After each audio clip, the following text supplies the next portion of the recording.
Hola chicos, buenas tardes, ¿cómo están? Soy Pedro Miranda desde Oaxaca y estoy otra vez con que como ya les he dicho en otros videos, es el que siempre me acompaña en varios de los proyectos que hago.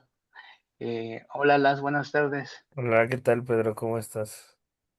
Bien, bien, ¿y tú? ¿Qué tal estuvo tu fin de semana? Bien, tranquilo, todo bien. Con cosas de la casa, di. Sí, con cosas de la casa, de hecho. Ya, sí, yo yo con insomnio, pero con insomnio mi gato se enfermó y bueno. Sí, Ahí voy. Oye, pues ya ves que desde el viernes te decía que quería hacer este video, pero nos pusimos a buscar ahí unas fotos y un poco de investigación. sí, Muy breve, tampoco es que seamos los grandes detectives. sí, sí, Este, y esta semana justo encontré las fotos ahí un poco para ilustrar esto que quería contar. Sabes que yo casi no hablo de mi pasado, o sea, yo generalmente, y no sé si te has dado cuenta, siempre que hablo de mí y de las cosas que he hecho antes, hablo a partir de mi llegada a la ciudad de Oaxaca, o sea, a partir de 1998, como que cuando como de los 15 años hacia acá. Las fechas más lejanas de las que hablo son 1998, 1999, 2000, pero más atrás no, y más atrás, pues obviamente yo nací en 1982, entonces básicamente los primeros 15 años de mi vida casi nunca los menciono, casi nunca los cuento. ¿Sí te has dado cuenta de eso, Blas? sí, ¿O sí me he no? dado cuenta ¿Sí te has de dado eso. cuenta que que nunca hablo de mi infancia, ni de la primaria, ni de la secundaria, ¿no? Sí, sí me he dado Ya, cuenta. sí. Y es que, justo lo de la cuestión de mi discapacidad, bueno, los problemas médicos que tuve que me dejaron ciego fueron en el periodo de 1994-1997, que fue el tiempo en el que yo estudié la secundaria. Entonces, no sé si te lo he dicho a ti, pero sí lo he comentado en muchos lugares, que, que para mí quedarme ciego fue más que un problema o una cuestión de, de sentimiento o cosas así. Para mí representó como una alegría, porque para mí fue la liberación de muchos compromisos que estaban sobre mí, ¿no? Y la ruptura de muchas cadenas que yo tenía, como el hecho de qué hacer de grande, qué estudiar, dónde vivir, dónde trabajar. Mis padres ya tenían como mi vida muy, muy trazada, ¿no? Muy, muy delineadas, hasta dónde iba a llegar, qué iba a hacer y todo. Eso hacía que yo no tuviera como eh, pues como muchas ganas de seguir con lo que otros decidían por mí. Entonces, por eso es que cuando a mí me dicen, oye, ¿cómo afrontaste la ceguera? Yo siempre digo, no, pues para mí fue una súper felicidad, porque como ya no se pudieron cumplir los sueños de mis papás, pues yo quedé absolutamente libre para hacer lo que yo quisiera. ¿Sí te había contado eso o no? Creo que Pues no, ¿verdad? creo que retomamos un poco en el video que nos De persis- aventamos del el de taller de texto. persistencia, Ajá, el de persistencia por la imagen. sí, Oh, justo sí, tal vez ahí lo mencionó, la verdad no me acuerdo, pero sí, y bueno, yo siempre digo, ¿no? Que cada quien vive la discapacidad o llega a la discapacidad de distinta forma. El hecho de que para mí haya significado una alegría por la liberación y por la ruptura de las cadenas que me significa que todas las personas cuando tienen discapacidad se sienten felices, ¿no? Cada quien, incluso dentro de la ceguera, cada quien vive su proceso de forma distinta, ¿no? El mío fue como ya se los conté, Y ahorita justo te estoy contando esto porque la semana pasada, hoy es 27 de julio, ¿verdad? Sí, Sí, hoy es 27 de julio del 2026 y justo la semana pasada, hablando con una amiga de la secundaria, eh, ella me comentó que nuestra maestra de taquimecanografía de la secundaria había fallecido. ajá, Y pues obviamente siempre que hablo con esta amiga que se llama Isaura, siempre pues regreso a mi paso antes de 1998, que es el tiempo en el cual yo generalmente no hablo públicamente, ¿no? Eh, También aquí como hacer como el señalamiento, ¿no? De que siempre le digo a la gente que voy conociendo en mi vida que yo soy una persona que tiende mucho a las amistades muy largas, ¿no? Por ejemplo, tengo una amiga que se llama Claudia, con la que llevo prácticamente 44 años de amistad porque nos conocimos en los cuneros de una guardería y desde ahí hemos sido amigos, ¿no? Por ejemplo, con Isaura tengo 32 años de amistad. Con Marcela Taguada tengo 28 años de amistad. O sea, soy una persona que, pues, generalmente tiendo a tener compromisos de amistad. Y digo compromisos, pues, porque, pues, realmente es eso, ¿no? El compromiso de estar, de acompañar, de que te acompañen, de apoyar y todo ese rollo. Eh, con amistades de mucho, mucho tiempo, ¿no? Yo no estoy como en estas dinámicas de ahora, ¿no? Que creo que el tema es de, ay, soy tu amigo, los 6 meses de trabajo o este fin de semana y ya en la vida te vuelvo a hablar, ¿no? Creo que a partir de las redes sociales, o bueno, yo siento eso, ¿no? Que a partir de las redes sociales se da mucho eso de lo que la mamá de una amiga denomina amistades de ocasión. No sé, también tiendes a las amistades muy largas o también es así como de, pues estoy en este momento contigo y igual y ya no te vuelvo a ver. pues es que depende, ¿no? O sea, sí tiendo a tener amistades muy largas, pero pues también he llegado a tener amistades de ocasión, amistades, o sea que, por ejemplo, pues si haces en la escuela o en el trabajo y no perdura más que la relación en la escuela, ¿no?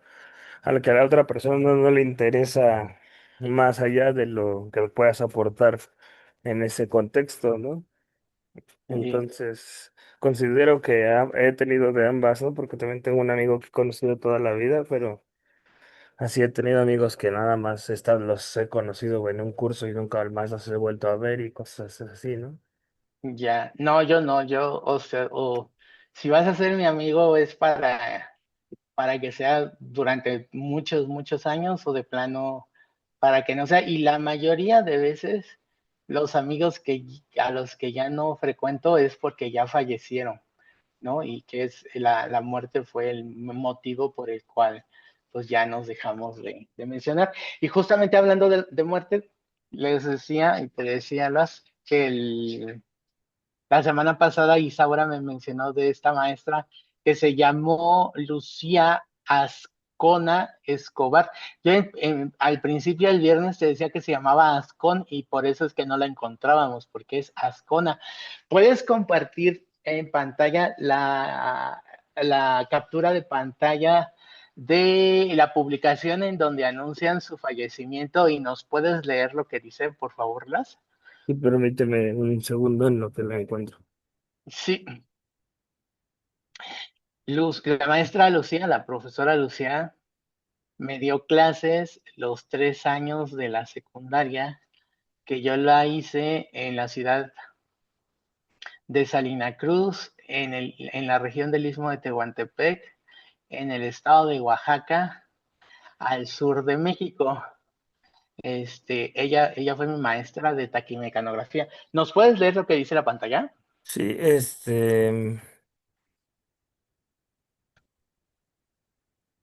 permíteme, es que estoy Sí. poniendo la publicación específica, aquí está. Me uno la pena que embarga en estos momentos a mi comallita Irene Rovirosa por la pérdida irreparable de su querida mamacita, mi madrina Lucía Ascona Escobar. Descanse en paz. Profra Lucía Ascona Escobar, descanse en paz. Ok, y vienen unas fotos, ¿no? Alusivas Sí, como al...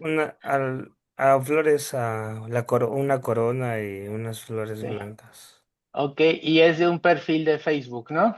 Sí, Sí, estas fotos que vamos a estar mostrando hoy son fotos que son de dominio público porque obviamente están en redes sociales.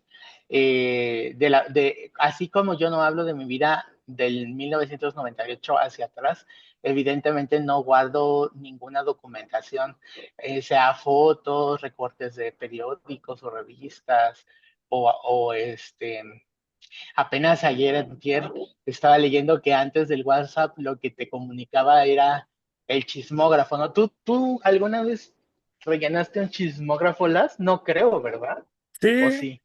¿Sí todavía te tocó eso? sí, todavía me tocó ir rellenar algún chismógrafo. Ya, pues justo el fin de semana veía en X eso, ¿no? De que antes del WhatsApp, las personas que nacieron antes del WhatsApp, tuvimos acceso a los chismógrafos y si tú querías saber algo de alguien, pedías el chismógrafo que circulaba en el momento y ahí te enterabas pues de las cosas de los demás, ¿no?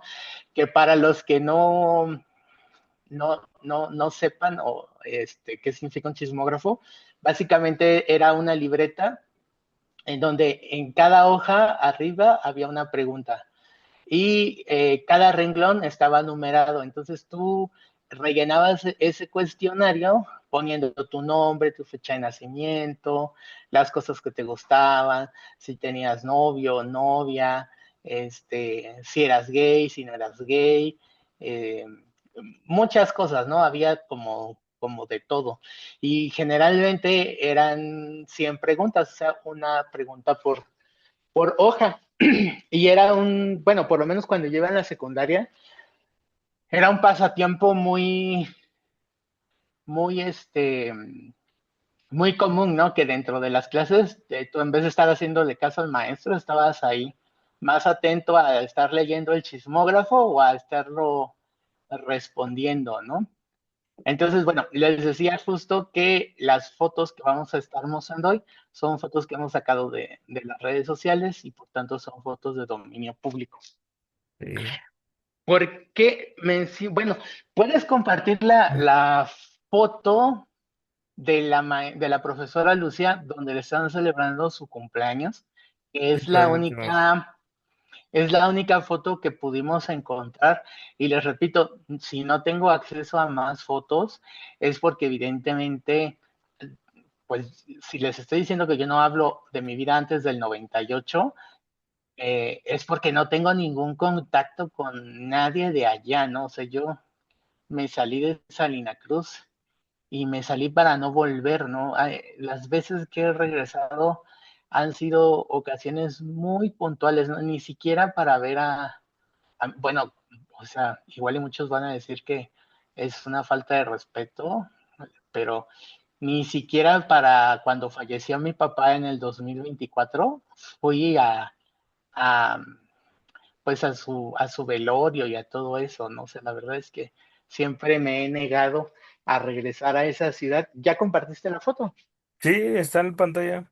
Ok, ¿y qué dice la foto? Porque también es Dice, de Facebook, ajá, ¿no? Istmo Mágico Social.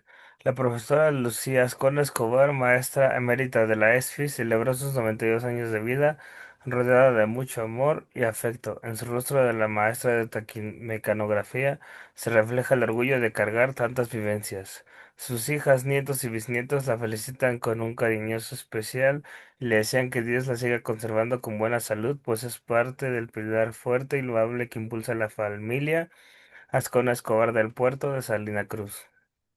Ok, y se ve la imagen de la maestra. Sí, Ya, pues justo aquí menciona La famosísima ESFI, dice, ¿verdad? No, es una publicación del Istmo Mágico. Ajá, pero en lo que leías decía que era maestra de la ESFI, ¿no? Ajá, maestra emérita de la ESFI. Ajá, sí. Y justo les digo que aquí mencionamos a la tan famosísima ESFI, que bueno, en aquellos años del siglo pasado, que fue justo en la mitad de la última década, del 94 al 1997, yo estuve en esta escuela que juraba ser y se difundía, o sea, se autonombraba la mejor escuela de toda la región del Istmo de Tehuantepec, ¿no? Y era muy conocida como la ESFI, aunque las siglas ESFI eran las siglas de todas las escuelas secundarias federales del Istmo de Tehuantepec, que eso es lo que significa ESFI. Pero esta escuela, esta ESFI en específico, era la única en ese tiempo que se conocía solamente así como la ESFI, ¿no? O sea, estudiar en la ESFI era así como el máximo logro del mundo mundial. No había como otro punto de éxito siendo estudiante, ¿no? Siendo adolescente. Y la línea que uno seguía porque había una línea como muy marcada, ¿no? Obviamente estoy Ajá, hablando de una que era muy pequeña, que era Salina Cruz, y tú entrabas o sea, si querías formar parte de la sociedad, entre comillas, entrabas al colegio de Salina Cruz, que era un colegio de las monjas, que era más conocido como el colegio de las monjas, pasabas la secundaria a la ESFI y brincabas a la preparatoria en la escuela marista, que estaba dentro de Salina Cruz. Marista no por la cuestión del mar, sino marista por esta orden religiosa de personas que veneraban a la Virgen María, ¿no? Y bueno, pues yo llevaba esa línea, ¿no? O sea, yo estudié en el Colegio de las Monjas, que me gustaba mucho, era un colegio de paga, y ingresé a la ESFI, que era una escuela federal y una escuela este, bueno, hago la aclaración que esta es mi percepción, ¿no? Esto es lo que yo pienso de la escuela, ahora. Eh, Eso no significa que toda la demás gente tenga que pensar lo mismo que yo, pero era una escuela que era así, o sea, era una escuela pública, ajá. super mamona, super elitista, racista, discriminadora, fatal, ¿no? O sea, era una cosa súper espantosa, ¿no? Entonces, eh, yo los, yo veía las cosas, o sea, cuando yo recién entré a la escuela, que fue más o menos en septiembre de 1994, yo veía las cosas, todavía no tenía discapacidad, entonces yo veía lo que hacía la escuela y era así o sea, perdón por la expresión, pero era una verdadera mamada, ¿no? Sí, Porque haz de cuenta que tú te aventabas en el homenaje, que en ese tiempo se hacían los homenajes todos los lunes, creo que ahora ya ni siquiera se hace eso en las escuelas de México, y obviamente eran los honores a la bandera, y después te aventabas el himno de la escuela, que sus primeras palabras dicen, secundaria del Istmo, que anidas en tus aulas de gloria inmortal. O sea, la escuela apenas iba a cumplir 50 años y ya se presumía como las aulas de gloria inmortal. O sea, mi papá tenía más años que la escuela y mi papá no se sentía inmortal, pero, pero sí, se aventaban unas ondas y además tú tenías que cantar el himno así, casi, casi como si fuera un himno de alabanza de alguna secta religiosa, ¿no? O sea, sí era una cosa que hasta en la clase de música te enseñaban a tocar el himno con la flauta y que te aprendieras bien el himno. No, la verdad es que era muy, muy bobo, ¿no? Muy tonto. Yo al principio, obviamente, yo sí seguía como esas líneas, aunque luego me preguntaba. que si realmente valía la pena eso, ¿no? Y mi primer contacto con la maestra Lucía, que era la maestra de taquimecanografía, fue a la fuerza, porque no sé ahorita cómo sean las escuelas secundarias, pero en ese tiempo tú ingresabas a la escuela secundaria y te, este, te decían que podías escoger un taller, mecánica, electricidad, taquimecanografía, bordados, diseño gráfico, costura y así, ¿no? Yo en un principio yo quise entrar a mecánica, pero tristemente, como muchos papás hacen, mis papás me obligaron a entrar a taquimecanografía. Ajá, Como les digo, que yo tenía ya mi vida muy estructurada por mis papás, así de, tú vas a tener que ser ingeniero en petroquímica y vas a entrar a trabajar a Pemex, ¿no? Entonces, dentro de ese plan, de ese gran plan que ya tenían mis papás, yo tenía que estudiar taquimecanografía para cuando a mí me tocara hacer mis tareas, yo ya supiera ocupar una máquina de escribir y no tuviera problemas y no estuviera batallando con las tareas y cosas de ese tipo, ¿no? Entonces, yo llegué al taller de taquimecanografía muy a la fuerza, ¿no? No llegué porque yo quisiera. Y de hecho, ese primer año de secundaria, la única materia que reprobé fue la materia de taquimecanografía. ajá, Curiosamente, esta escuela para mí tiene como, o sea, como que es de alguna forma emblemática, porque en marzo de 1995, que yo me quedo, bueno, que yo descubro que me estoy quedando ciego, lo hago dentro de las festividades del 50 aniversario de la escuela. El día que se hizo una gran calenda y un gran evento en el Zócalo de la ciudad de Salina Cruz, ese día yo me doy cuenta que me estoy quedando ciego. Entonces, eso fue en marzo y ya pasó abril, mayo y junio, salimos de vacaciones y yo salí ya con la certeza de que algo estaba pasando, ¿no? Mis papás ya sabían que algo me estaba sucediendo. Retomando un poco el rollo de que la escuela se sentía así de un nivel elevado de conciencia, o sea, luego, ese año que era en los festejos del 50 aniversario, fuimos a tocar con la flauta el himno a los diferentes edificios donde estuvo la escuela.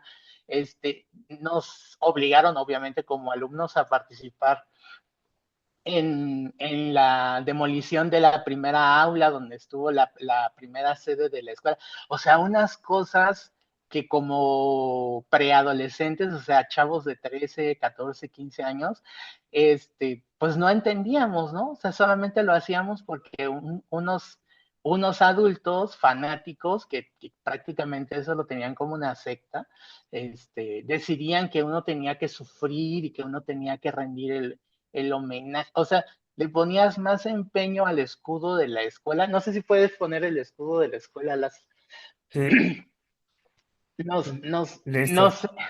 nos, como que nos querían inculcar más valor o más amor al escudo de la escuela secundaria que al propio, a los propios símbolos patrios mexicanos, ¿no? Eh, la verdad se me hacía muy absurdo, ¿no? Este, y les digo, para mí la secundaria fue un, un- fue el parteaguas, ¿no? De toda mi vida, porque fue, como les decía, donde me di cuenta que me estaba quedando ciego. Mi primer año de taquimecanografía pues como les digo, lo reprobé, arrastré esa materia a lo que antes se llamaban exámenes extraordinarios y salí del primer año con esa materia reprobada y con la certeza de que algo pasaba, ¿no? En ese momento mis papás me estaban ignorando por órdenes del oftalmólogo, porque el oftalmólogo, cuando mis papás me llevan para saber qué tengo, ve que mi mamá está embarazada y le dice a mi mamá, no, pues es que Pedro tiene ahí un tema de celos, un tema psicológico, y más que un tratamiento médico de oftalmología, necesita ir a terapia con el psicólogo para que asesore pues la llegada de su segunda hermana, ¿no? Entonces, mis papás, por orden del médico, me estaban ignorando, porque según el médico era, si no lo quieren llevar al psicólogo, ignoren esa actitud de yo no veo nada, y se le va a pasar a Pedro porque se va a dar cuenta que nadie le hace caso, ¿no? Entonces yo salí de primer año con eso, con con esas cosas dando vueltas alrededor de mi vida. Entro a segundo año ya con la certeza de que algo me está pasando, de que estoy enfermando de algo que me está dejando ciego y que cada 15 20 días me obliga a, a cambiar de graduación. Entonces, te das cuenta que yo cada tenía que ir al oftalmólogo y al optometrista para que me regularan la graduación hasta que llegó un momento en que ya no había una graduación comercial que me pudiera servir y ya no había forma en la que yo pudiera ver. Y entonces empecé a viajar mucho a la Ciudad de México y a la capital del estado de Oaxaca, a la ciudad de Oaxaca de Juárez, para, pues para que yo, bueno, para que pudiéramos saber qué pasaba, ¿no? Qué era lo que me estaba dejando ciego, si había una solución, si era algo pasajero y todas esas cosas. Entonces, eso hizo que yo tuviera muchas faltas a la escuela, ¿no? Que yo no pudiera acudir a la escuela porque yo salía de viaje, no por placer, sino por una cuestión de salud. Entonces yo tenía un doble trabajo porque tenía que viajar a otras ciudades, regresar a la escuela, ponerme al día con muchas cosas como tareas, trabajos y así, y seguir el mismo ritmo de la escuela. Eh, Al principio, pues obviamente nadie sabía, ¿no? Solamente pues sabían que mis papás pedían permisos, que yo faltaba y que no sucedía mayor cosa, ¿no? Pero pues al pasar de los meses, pues que las faltas se fueron acumulando, pues ya hubo maestros que empezaron a preguntar, oye, pues, ¿qué pasa, no? O sea, ¿por qué estás faltando tanto a la escuela? ¿Cuál es el problema? Y ese rollo. Y entonces, pues con la franqueza que a mí me caracteriza, es, pues yo dije, no, pues es que me estoy quedando ciego, ¿no? O sea, yo ya no veo, ya hay muchas cosas que yo ya no puedo hacer, como leer un libro de la escuela o como leer las libretas de mis amigos y muchas cosas que yo hago, como darme la vuelta para ver la libreta de mi compañera de atrás en vez de copiar las cosas del pizarrón, es porque yo ya no puedo ver el pizarrón. Y obviamente eso empezó a como que a correr, ¿no? Como a correr el chisme, por decirlo de una forma, entre mis compañeros del salón y de la escuela y mis maestros. Y aquí la cosa fue que el tema se dividió porque mis compañeros, mis amigos, que en ese tiempo eran más amigas que amigos, eh, Ajá. me cobijaron, me apoyaron y empezaron a hacer una serie de acciones que hoy se llaman o se consideran como ajustes razonables. Es decir, o sea, si yo ya no podía ver una letra hecha a mano de un tamaño, del tamaño estándar que es un renglón, entonces eh, a una de mis amigas, no sé, no recuerdo ahorita quién, se le ocurrió que yo hiciera la letra a doble renglón o a triple renglón y que en vez de ocupar lápiz o pluma, ocupara crayolas, ocupara colores, ocupara plumones, o que en vez de que yo escribiera en una libreta blanca, que yo escribiera en hojas negras con crayolas amarillas o crayolas fosforescentes o rojas, o que escribiera en hojas fosforescentes con plumones negros, como hacer este contraste para que yo pudiera ver. Entonces, al principio, pues yo podía llevar como mis materias más o menos al día con esas técnicas improvisadas que nadie nos había enseñado y que como por puro instinto primario, no sé cómo decirlo, Sí, mis mismas compañeras de mi misma edad decían, no, pues si no puedes hacerlo, pues lo vamos a hacer más grande, ¿no? Y cuando yo salía de viaje por la cuestión médica, mis amigas se dividían mis libretas y entonces ellas me ayudaban a que mis libretas fueran al día, ¿no? En el sentido de que de los apuntes, los dibujos, antes te hacían tomar un apunte y te pedían un dibujo, ¿no? Para ilustrar lo que decía el texto. Entonces, ellas me ayudaban con ese tema. Y por otro lado, los maestros al principio como que sí quisieron seguir esa misma dinámica, más o menos iban bien pues la verdad, como con muchas, o sea, como muy a la fuerza, ¿no? Pero lo hacían. sí, sí, Y de pronto fue así oiga, maestra, ¿me puede hacer un examen oral? Por escrito? Y no. Oiga, maestra, mi tarea, no. Oiga, maestra, mi apunte, no. Y todo con no, no y no.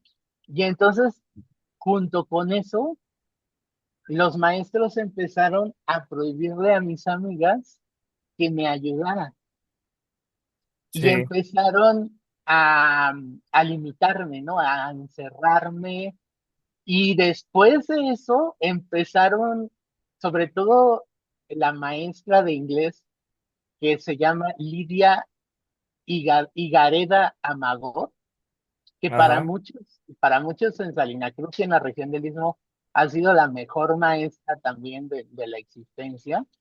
Esta señora Lidia empezó a decirme enfrente de todos mis amigos obviamente del salón, que yo era una pérdida de espacio, que yo era una persona que le estaba robando la oportunidad de estudiar a otras personas, que yo debería estar encerrado en mi casa, que yo era un motivo de vergüenza para mis papás, que yo era un motivo de vergüenza para la propia sociedad y que yo debería irme de la escuela. Y me lo decía todos los días, qué todos los gacho. días me lo decía, pero era, o sea, era una hazaña o sea, hoy en día no podría, si ahorita estuviera pasando esto, a esa maestra la meten a la cárcel, porque Sí, era súper racista, súper discriminadora, o sea, era una culera, la verdad es que era una culera. Y pues, o sea, yo en ese momento tenía 13 14 años, ¿no? sí, Afortunadamente, desde más niño, a mí me tocó vivir cosas muchísimo más fuertes que me hicieron una persona muy, muy dura y muy resistente. No digo que lo que decía la maestra no me afectara, sí me afectaba, pero no tanto como la maquería. Y yo más bien me aferraba, ¿no? Ya me decía no y yo decía no, ahora lo tengo que hacer, ¿no? Tengo que seguir. Y luego se abrió un tercer frente que era en los hospitales de México que me decían, bueno, te estás quedando ciego, pero sigues en la escuela y les decía que sí. Y los médicos me decían, no dejes la escuela, tienes que seguir estudiando, tienes que seguir trabajando, tienes que seguir preparándote, tienes que terminar la preparatoria. El hecho de que te quedes ciego no significa que ya no vales. Entonces o sea, yo sentía que por todos lados me jalaban, ¿no? O sea, los sí, médicos decían que sí podía. La maestra de inglés, que repito su nombre, Lidia Higareda Amador, tirando fake, tirando el hate, así súper, bueno, no, tirando mierda, súper cabrón, súper culerísimo, y los demás maestros haciéndole caso, y luego mis amigos, o sea, yo ahorita yo lo veo, ¿no? Que con temor de hablarme o con temor de ayudarme o con temor de hacer cosas en mi beneficio. Obviamente todo eso hizo que yo también sacara mi lado más culero, ¿no? Porque tampoco voy a decir de, ah, me senté a llorar y la padecí toda. No, yo me defendí como pude con las herramientas que yo tenía y con la ausencia de mis papás, porque y muchos han de decir, bueno, ¿y tus papás dónde estaban, no? Pero ciertamente el hecho de que yo estuviera perdiendo la vista fue algo que le afectó mucho a mi papá, mucho, mucho, mucho.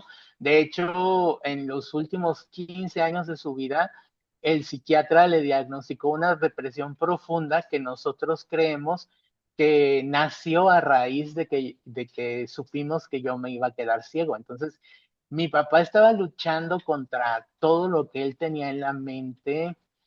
Mi mamá estaba luchando para sacar a flote a mi papá, para criar a una hija que tenía 1 año o menos de vida, para conservar su trabajo, el trabajo de mi papá, para gestionar obviamente lo que yo sentía, lo que yo tenía. Entonces, ellos tenían su chamba, ¿no? Ellos tenían Oye, ya nada más queda un minuto de grabación.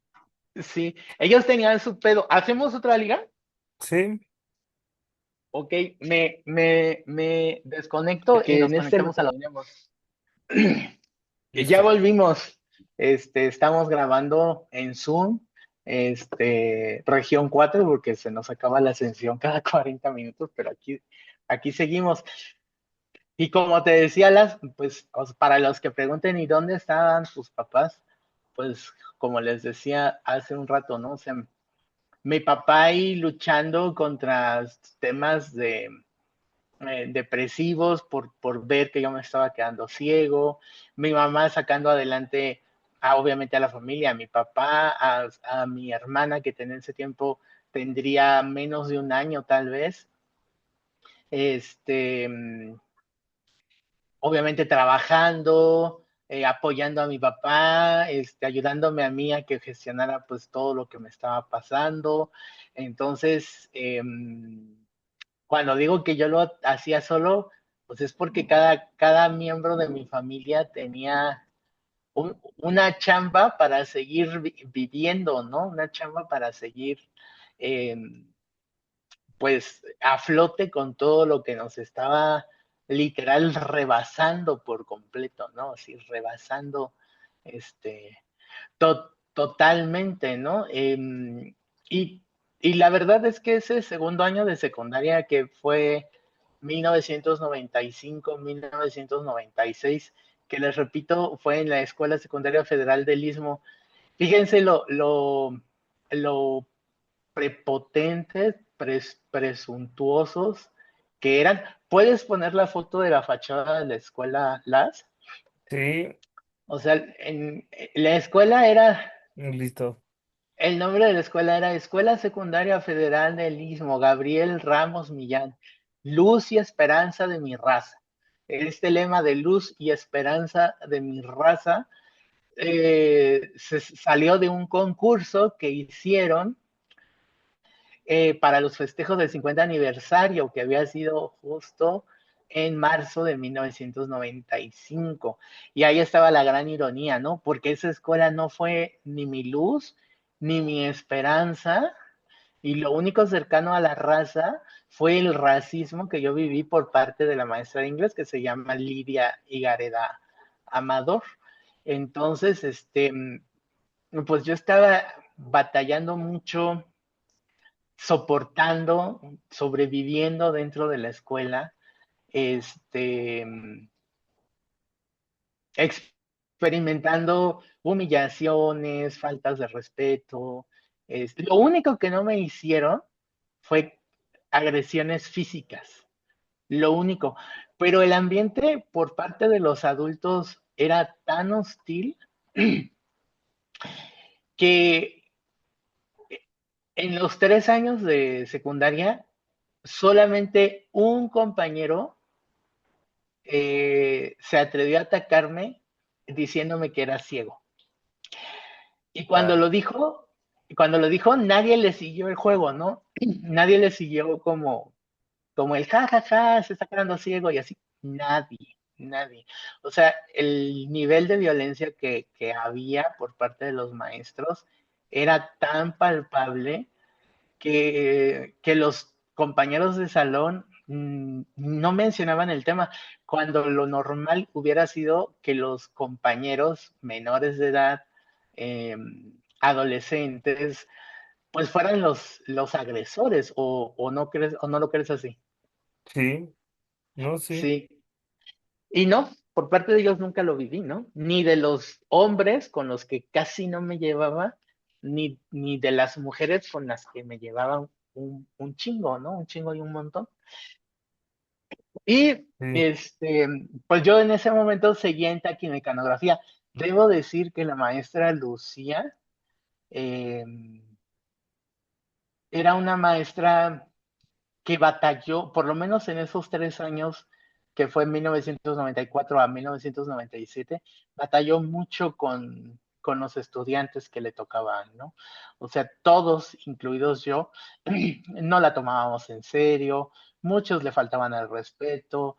Era una maestra que constantemente hacía eh, pues muchos corajes, ¿no? Por las actitudes y el comportamiento de sus alumnos. Y algo que ella hacía mucho era, cuando perdía ya la paciencia, decía, voy por el profesor Varenca.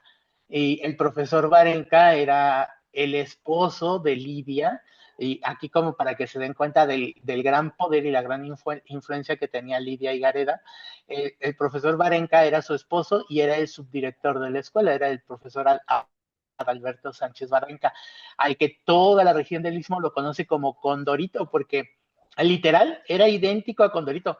No sé si puedes buscar una imagen de Condorito Las en lo que lo voy contando y la pegas aquí en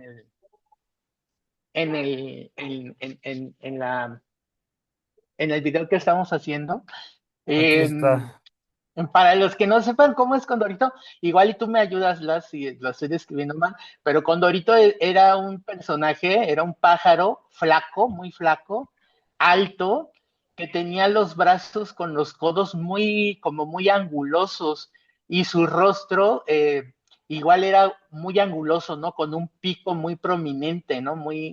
Ajá, Sí, o sea, todo el personaje, que era un pájaro, tenía muchos ángulos, ¿no? Y muy flaco, sí, ¿sí? Y y usa entonces, chanclas. ajá, y entonces justo el profesor Barenca era idéntico, idéntico al Condorito, ¿no? Por eso le decían así, este, desde los exalumnos, los papás, los mismos alumnos, los otros maestros, todo el mundo le decía Condorito al señor. Y les repito, Lidia era el esposo de este Condorito, que era el subdirector de la escuela. Entonces, cuando la maestra Lucía eh, ya se colmaba del comportamiento que teníamos sus alumnos, siempre decía, voy por el profesor Barenca, y se salía del salón, pasaban 20, 30 minutos, regresaba y siempre regresaba sola, nunca regresaba con el maestro.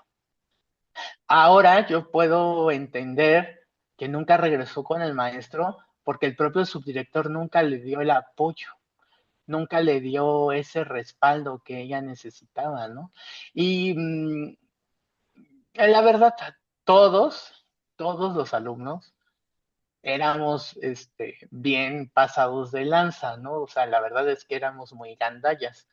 Em, y pues yo iba a la yo le he dicho muchas veces, ¿no? Yo nunca fui a la escuela a estudiar, yo siempre fui a la escuela por mis amigos, ¿no? Yo siempre fui a la escuela no porque yo quisiera sacar un 10 o por tener un buen promedio o por tener este un futuro así. Yo iba por mis amigos, ¿no? Y yo era un desmadre, la verdad es que en la escuela yo era un desmadre bien organizado, ¿no? O sea, ¿dónde se hacían las fiestas? En mi casa. ¿Dónde eran las mejores fiestas? En mi casa. siempre en mi casa éramos 15, 20, ¿no? Casi todas mujeres, las fiestas que hacíamos pues eran hombres y mujeres.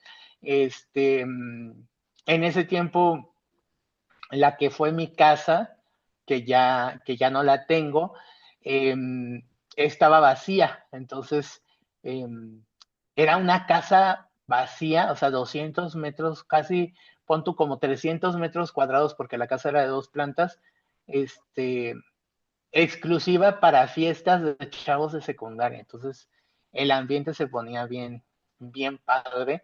Lo único que nunca permití fue que mis compañeros tomaran alcohol.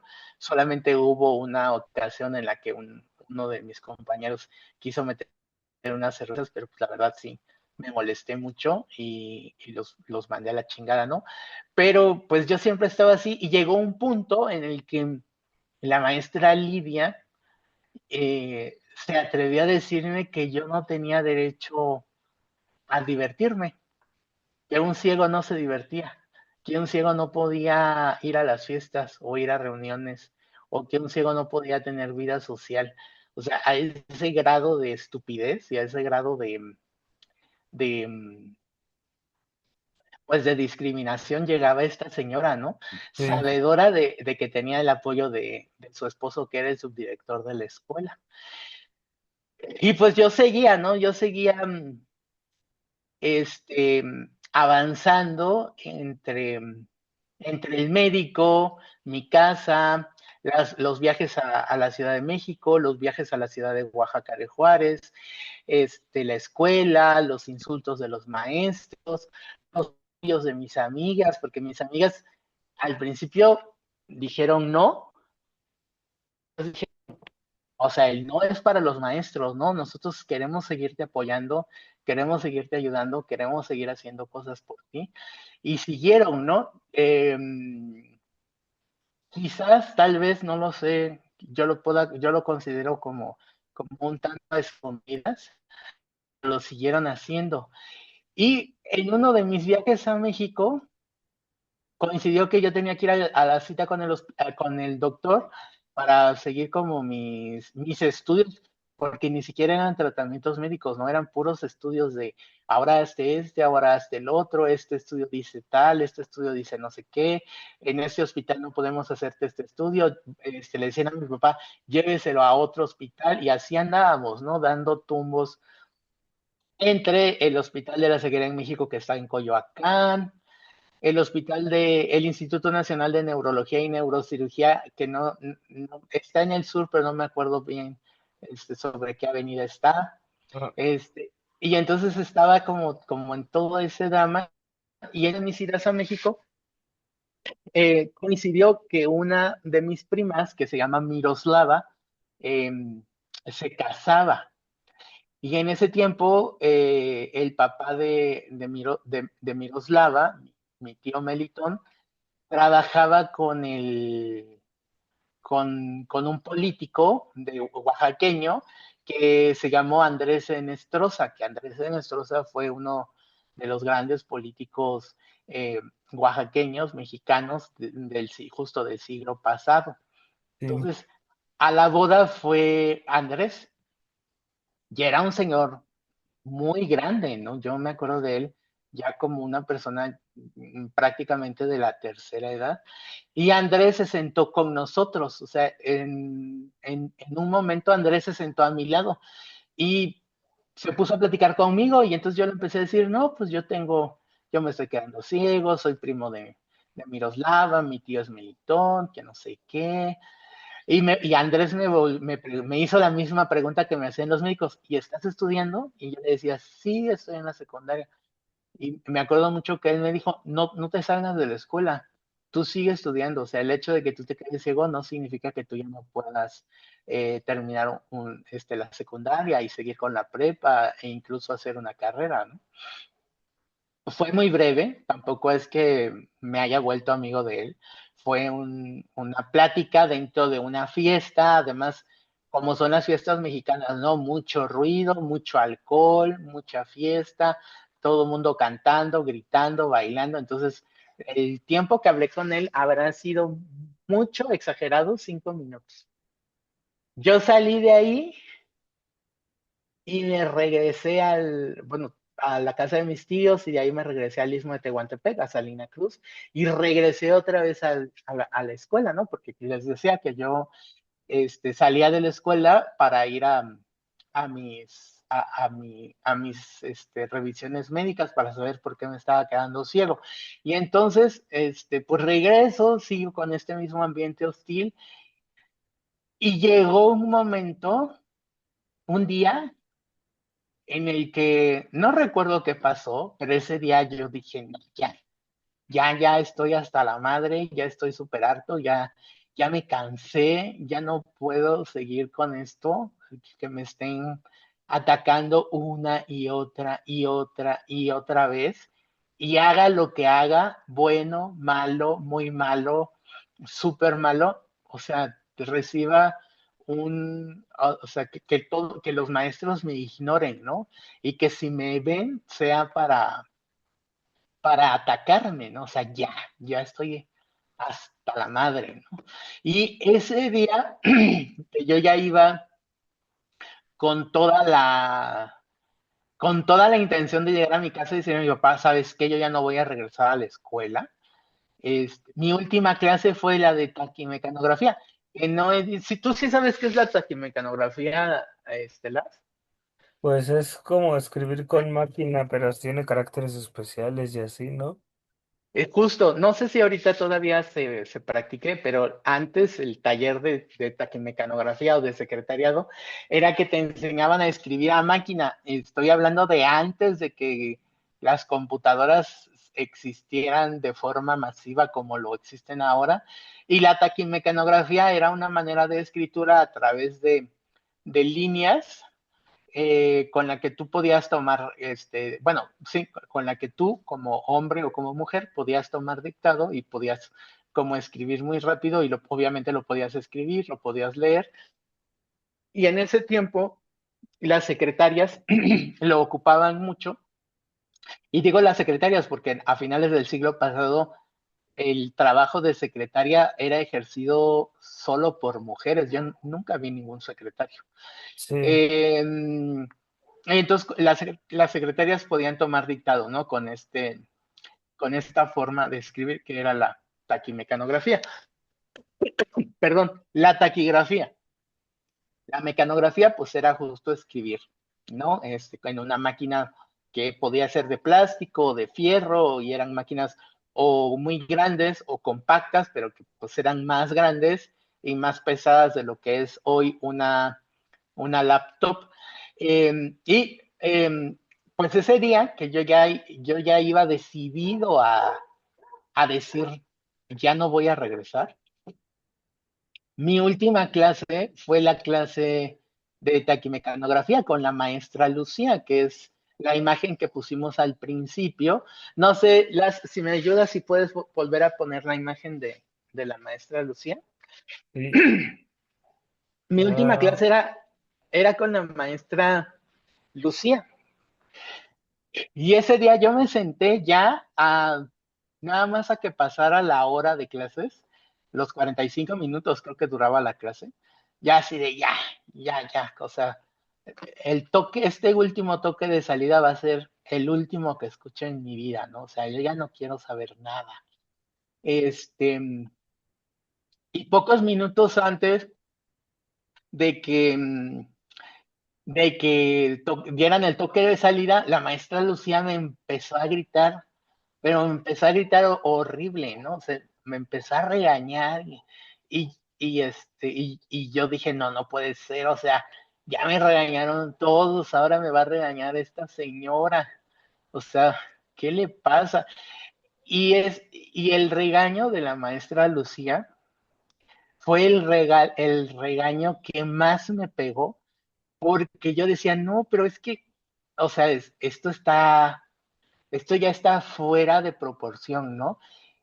Que la última persona que me termine regañando en la escuela sea la maestra Lucía, a quien nadie toma en serio, a quien nadie, eh, pues le hace caso, a quien nadie le obedece, de quien se ríen todos, o sea, y todavía dan el toque de salida y la maestra corre a todos.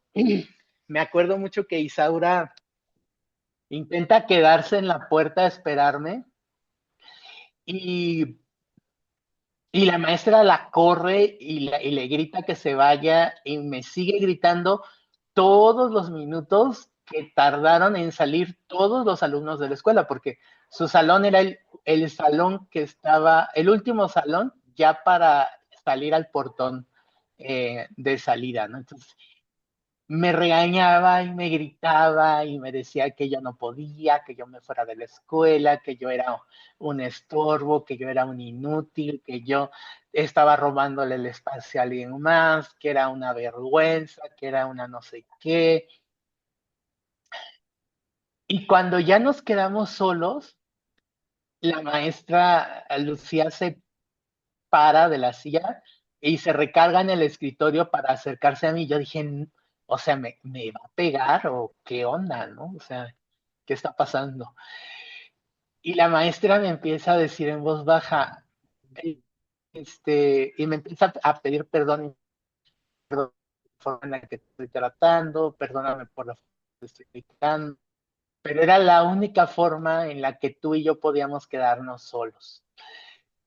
Y me empezó a contar que a mí ya no me recibían las tareas, ya no me dejaban hacer mis exámenes, ya no me dejaban participar en clases ni en las actividades extraescolares por órdenes de Lidia.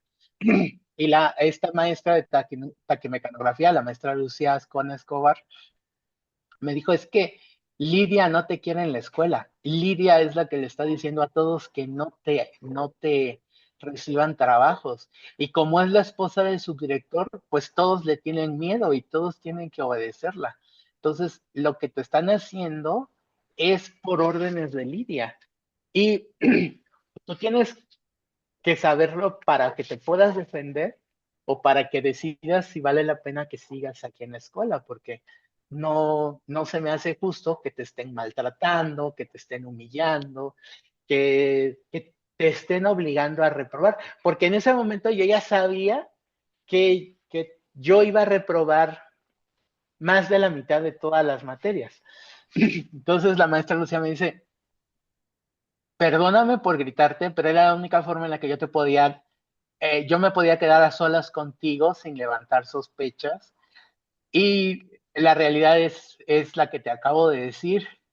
Pero si tú dices que yo te dije, lo voy a negar, porque yo puedo perder mi trabajo. Yo sé que lo que está pasando está mal.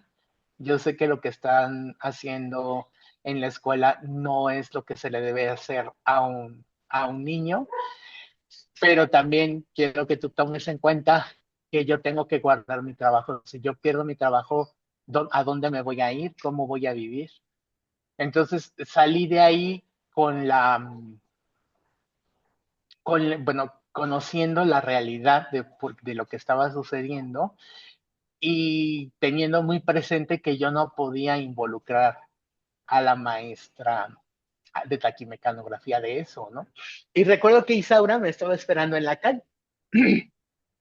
Y ya Isaura me dijo, oye, ¿qué pasó? Que no sé qué. Y le conté. Y esta Isaura me dice, no, pues no, o sea, no nos vamos a dejar.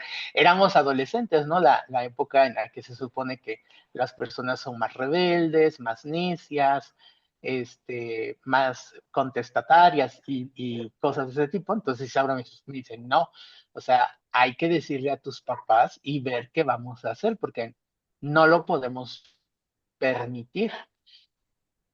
Y al final yo no le dije a mis papás, más bien yo, por alguna razón, no sé cuál, al día siguiente regresé a la escuela, ya no le dije a mi papá que ya no quería seguir estudiando, y en el receso fui a un espacio de la escuela que le llamaban la prefectura, donde no sé si le siguen llamando así en las escuelas. ¿Tú sabes qué es un prefecto, Luis? Sí, es como el que cuida pues El la orden escuela, dentro. el orden, ajá, el orden Ajá, dentro de sí. los pasillos y todo eso. Exacto, entonces fui a la prefectura, el salón de los prefectos, agarré el teléfono, que era un teléfono de monedas, de los de antes, todo de metal, que creo que esas cosas ya son parte del coleccionistas de antigüedades. Y hablé creo que antes era el 020, que era lo que eran las llamadas por cobrar que uno podía hacer. Y le llamé a Ajá, mi, y le llamé a mi tío. Y le dije a mi tío, oye, fíjate que la situación es esta y esta y esta, y está pasando esto, y yo no sé qué hacer. Y mi tío me dice, no, no te preocupes, nosotros vemos cómo ayudar. Pasó ese día y al día siguiente nos vamos acercando a la escuela, porque yo iba a la escuela caminando, en una escuela que quedaba como unas 6, 7 cuadras de mi casa, y afuera estaban todos los maestros como histéricos buscándome con una desesperación. Me acuerdo que hasta Isaura no vivía donde yo vivía, ella vivía en otra colonia. ajá, Isaura se acercó a mí y me dijo, oye, ¿qué hiciste? O sea, todo el mundo te está buscando. Y atrás de Isaura llegó Condorito, que era el subdirector, y Condorito me abraza y me dice, Pedro, dame tu mochila, yo te la cargo, ¿cómo estás? ¿Ya desayunaste? ¿Qué se te ofrece? ¿Qué quieres? Y yo así de, ¿qué pedo, no? O sea, ¿qué sí, pasó con estos güeyes que antes me odiaban y ahora me quieren dar de desayunar? Y Saura y yo estábamos como muy sacados de onda con lo que estaba pasando. Después, más en ese mismo día, un maestro que ni siquiera me daba clases a mí, igual ya sabes, ¿no? Termina la clase, se va el maestro y todos los alumnos salen al pasillo en lo que llega el otro maestro, ¿no? Entonces, en una de sí, esas, terminó la clase, se fue el maestro, nos salimos al pasillo y este maestro que no me daba clases me ve, me abraza y me dice, oye, que Andrés Sinestrosa es tu tío. Y yo me acuerdo que me quedo así como en la pendeja, ¿no? Así de, ¿qué le digo, no? Y ya agarré y le digo, sí, le digo, es mi tío. No, ¿por qué no nos habías dicho? Y lo que pasó fue que Andrés Enestrosa habló directamente a la escuela, ¿no? Para decir que ya estaba al tanto de todas las actitudes que tenían conmigo. Obviamente ese palancazo, como le decimos en México, esa ayuda, me sirvió muchísimo porque entonces los maestros cambiaron su actitud. No estoy diciendo que empezaron a poner dieces, pero sí le bajaron 20 rayitas a todo su nivel de, de discriminación y de violencia que tenían contra mí. Lidia siguió de terca, ya no de forma tan frontal, sino ya más escondida. Y al final ella tenía la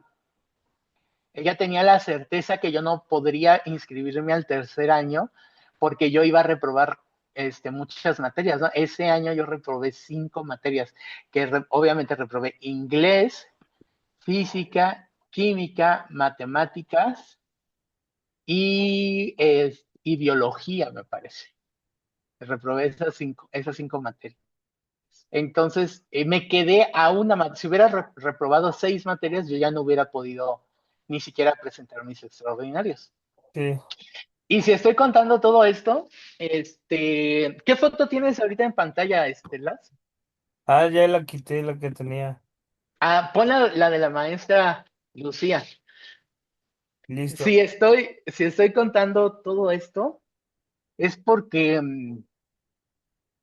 para mí, la, ma- o sea, las dos mujeres más valientes que yo conocí en ese periodo de mi vida, una de ellas fue la maestra Lucía, que aunque ella me dijo que si yo decía algo, ella lo iba a negar, pero ella fue la que me puso en conocimiento de todo lo que estaba sucediendo y ella fue la que me hizo ver que el problema no era yo, sino que el problema era la maestra de inglés, la maestra Lidia Higareda Amador. La maestra Lucía tuvo el valor en medio de la amenaza hecha por la esposa del subdirector de que había que reprobarme para que yo me saliera de la escuela. La maestra Lucía tuvo ese valor de decir la verdad, que sí, ciertamente me dijo que yo no dijera nada y que si yo decía que ella me había dicho, ella lo iba a negar, pero pues obviamente ella tenía que defender su trabajo, ¿no? Su fuente de ingresos. Yo no sé si la maestra tenía hijos, si estaba casada. Tenía una hija dentro de la escuela que ya era profesora. No, no me acuerdo de qué materia. Pero yo no sabía, y hasta la fecha no sé si la maestra tuvo más hijos y si en ese tiempo había gente que dependiera de ella económicamente. Entonces entiendo que ella no, entiendo por qué ella no quería que yo dijera que había sido ella la que me había puesto en conocimiento, ¿no? La que me había puesto en alerta de lo que estaba pasando. Y sin embargo, fue una mujer que de alguna forma, aunque nunca lo supieron en la escuela, le hizo frente al subdirector y al subdirector que se llamaba Adalberto Sánchez Barenca y a su esposa, la maestra de inglés que se llama Lidia Higareda Amador. Entonces, eso me ayudó a que yo pudiera terminar la secundaria. Y la otra mujer, que en ese tiempo era una niña, que fue muy, muy valiente, fue Isaura, porque Isaura tenía mi edad, tenía como 14, 15 años. Y Isaura, sin que nadie se lo dijera, sin que nadie se lo ordenara, ella se echó a los hombros la discapacidad de uno de sus compañeros de clases, que era yo, y ella adaptó todo su trabajo de escuela para que yo lo pudiera leer usando lo que les digo que ahora se conoce como ajustes razonables, ¿no? Los altos contrastes en hojas negras con crayolas rojas, amarillas, o plumones negros sobre hojas fosforescentes, o bueno, ya no ves las letras a doble, triple, cuádruple renglón. Bueno, vamos a comprar cartulinas, cómpralas y yo voy a hacer todos los ejercicios y todas las notas en letras gigantescas para que tú puedas verlas, ¿no? Entonces, pues Isaura estuvo ahí y fue tanta su influencia, fue tanta su ayuda, que en los 5 exámenes extraordinarios que yo presenté, los 5 los pasé a la primera. O sea, en las vacaciones de verano de 1996, yo iba a la casa de Isaura todos los días, todo el día, a estudiar. Isaura me ayudaba a estudiar. Y los primeros 3 exámenes que presenté en ese verano, los pasé. Logré entrar al tercer año de secundaria. Y recuerdo mucho que lo primero que hizo la maestra, que se llamaba María del Carmen, que era mi maestra de matemáticas, me acuerdo que lo primero que hizo el primer día de clases que tuvimos con ella fue decir que eh, estaba muy sorprendida que en mi extraordinario yo hubiera contestado de forma, o sea, que no hubiera tenido ni un solo error en ninguna de las preguntas del extraordinario. Y me preguntó que cómo es que le había hecho, si nunca había presentado ni un trabajo, ni una participación en clase, ni había pasado ningún examen. Y recuerdo que le dije, bueno, pues es que no lo hice porque tú no me dejaste, ¿no? Porque tú tenías la orden de no recibirme nada. Y me dijo, me dice, sí, no, sí, sí, pero ¿cómo le hiciste? ¿Quién te ayudó? Le digo, no, pues me ayudó Isaura. Y recuerdo que un reconocimiento que le hicieron en el salón, que la maestra de matemáticas le hizo a Isaura en el salón, fue pedirle a Isaura que se pusiera de pie y que todos los compañeros del salón aplaudieran el esfuerzo que había hecho Isaura porque no había tenido ni un solo error en ese examen de matemáticas y que eso no, ella nunca lo había visto, ¿no? Porque generalmente cuando repruebas la materia, pues el extraordinario, si lo pasas, pues lo pasas con el mínimo, ¿no? Sí, sí. Eh, a mí en ese extraordinario me pusieron 7 y yo le dije a la maestra, oye, pero si dices que no tuve ningún error, ¿por qué me pusieron 7? Me dice, no, es que en los extraordinarios la calificación máxima es 7, no te podemos poner el 10. Pero ten presente que no tuviste un solo error, ¿no? Y en los otros exámenes fue igual y fue gracias pues a ese esfuerzo y a esa dedicación que Isaura tuvo durante las vacaciones de verano de 1996. Y si logré terminar el tercer año de secundaria, fue porque también tuve ese apoyo incondicional de Isaura todo el tiempo dentro y fuera del salón. Obviamente en el tercer año la maestra Lidia ya no podía atacarme de forma tan directa, pero sí y bueno, y eso hacía que pues, algunas compañeras como Isaura, pues tuvieran más oportunidad pues de ayudarme, ¿no? Haciendo estas cosas que les llamo, que les digo que se conocen como ajustes razonables. Sin embargo, Lidia seguía con esa campaña, ¿no? De odio, ¿no? Con esa campaña de discriminación, hacia mí, que estoy seguro que no fui el único, ¿no? Estoy seguro que otras personas con discapacidad también vivieron lo mismo después de que yo dejara la escuela. Eh, Hacía cosas como, por ejemplo, los que tenías que ir determinados días a barrer o a pintar, a hacer servicio a la escuela, ¿no? Como de mantenimiento y así. Yo ya a esos servicios yo ya no iba porque yo sabía que aunque fuera, no, me ignoraban por completo, ¿no? Sí. Entonces yo llegaba, haz de cuenta que había actividad de mantenimiento el fin de semana. Yo llegaba el lunes a la escuela y la pinche Lidia decía, bueno, como hay personas que se sienten superiores a mí, como hay personas que sienten que tomar una escoba los hace menos, y dijeron, no, pues que Lidia se chingue y que Lidia haga todo, pues el premio para los que vinieron son 4 puntos, hasta para los que hayan reprobado.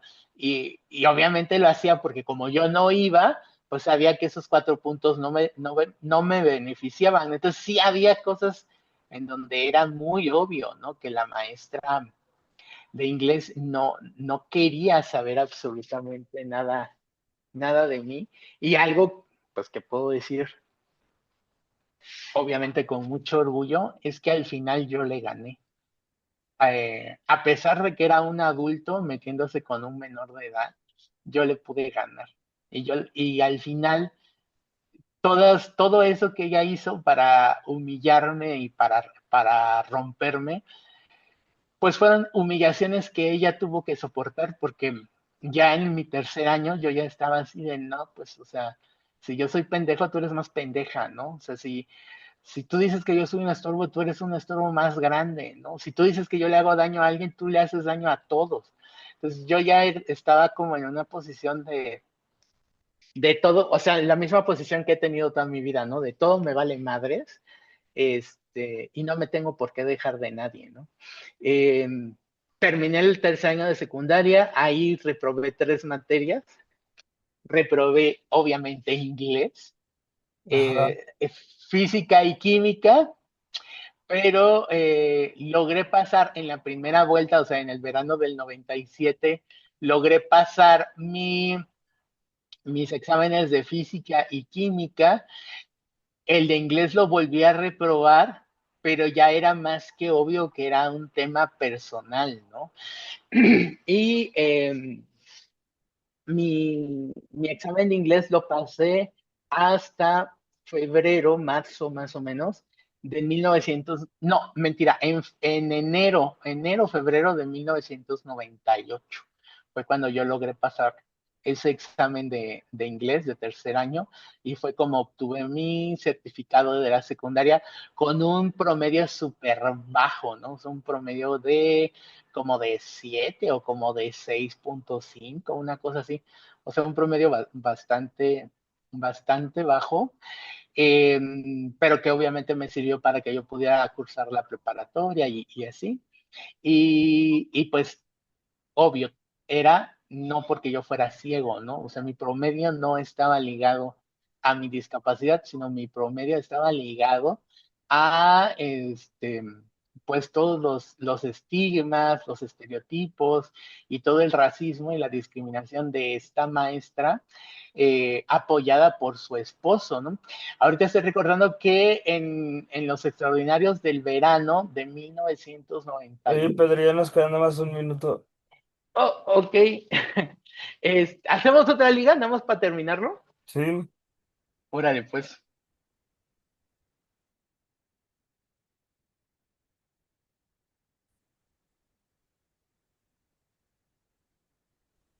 Ok. Regresamos otra vez a nuestra tercera reunión. Ya me dijo Las que que esto va muy largo, pero bueno, así soy yo. Hablo hasta por los codos. Pues ya, nada más para concluir, igual, Las, si puedes poner una foto de la maestra Lucía Ascona Escobar, que falleció, si no mal recuerdo, el de julio, 2026, hace pocos días prácticamente. Si pone su foto, Las, sí, estoy en eso. ok, sí, Listo. pues, estoy haciendo este video, pues, recordando esto, ¿no? Que, como les venía contando, pues, que las personas, las dos mujeres más valientes del periodo de mi vida, 1994-1997, fue la profesora de taquimecanografía Lucía Ascona Escobar y Isaura, quien fue una compañera de escuela, quien es una amiga y llevamos 32 años de amistad y que pues luchó para que yo pudiera seguir estudiando, tuviera el derecho a la educación. En los tiempos en los que los derechos humanos se sabía que existían, pero no se ejercían, y menos en una ciudad al interior de la República Mexicana, súper lejos de la capital.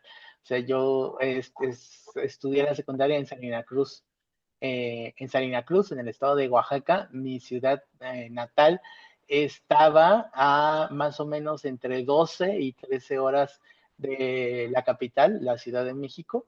Eh, y bueno, pues obviamente nosotros nos llegaban desde muchos años antes de 1994 informes y folletos estudiantiles sobre derechos humanos y pero pues eran cosas que uno sabía que existían, pero no sabía cómo ejercerlas, y obviamente los adultos no estaban interesados en que los menores de edad supiéramos sobre esos derechos y cómo ejercerlos, y pues obviamente no había todo este mecanismo de derechos humanos que existe actualmente, ¿no? Que si bien no es infalible, pero está 1 millón de veces mejor de cómo estaba en la última década del siglo pasado, que fue el siglo XX. Eh, y pues nada, recordando esto, diciéndoles que yo generalmente, bueno, no generalmente, nunca en la vida hablo de mi propia vida antes de 1998. Siempre que hablo de mí de 1998 al 2026, que es el año en el que estamos. Pero en esta ocasión sí fue para mí muy importante poder recordar la valentía de la maestra Lucía, eh, ese, esa muestra de empatía, esa muestra de solidaridad esa muestra de afecto hacia mi persona cuando yo era pues un niño de, bueno, un adolescente quizás de 14 o preadolescente, no sé cómo se diría, de 14 15 años que estaba sufriendo pues, todos los maltratos de los que ya les conté por parte de un adulto que era la maestra Lidia, apoyada por su esposo que era Condorito, el profesor Adalberto Sánchez Barenca.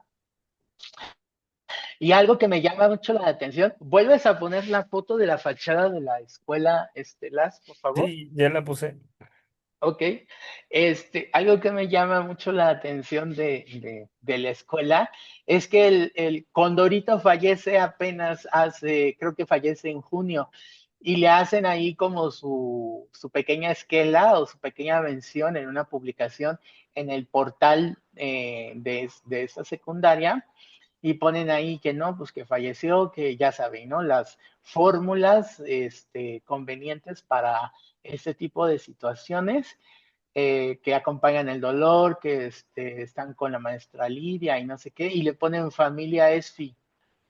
Y desde el viernes que yo supe que había fallecido la maestra Lucía Ascona Escobar, me puse a buscar, nos pusimos a buscar porque también le dije a Las que lo buscara, y en la pinche página de la escuela no mencionan a la maestra, ¿no las? Sí, no, no la mencionan. No la mencionan, o sea, vean el grado de racismo que tiene esa pinche escuela. O sea, la verdad es que es increíble que sean tan elitistas entre qué fallecimientos nombran y qué fallecimientos no nombran, ¿no? O sea, si bien el otro señor que falleció, pues fue subdirector de la escuela y fue parte de la primera generación de esa escuela en 1900 no sé qué, y la chingada, pero pues al final de cuentas, pues la maestra Lucía también formó parte del cuerpo de profesores de esa escuela. Entonces, por lo menos para mí, sí queda de manifiesto esa tendencia elitista a tú sí y tú no, tú esto y tú aquello. Afortunadamente, cuando uno fallece, las cosas eh, tan bobas e insignificantes como esta son cosas que ya no tienen mayor relevancia, ¿no? Para las personas que se van de este planeta.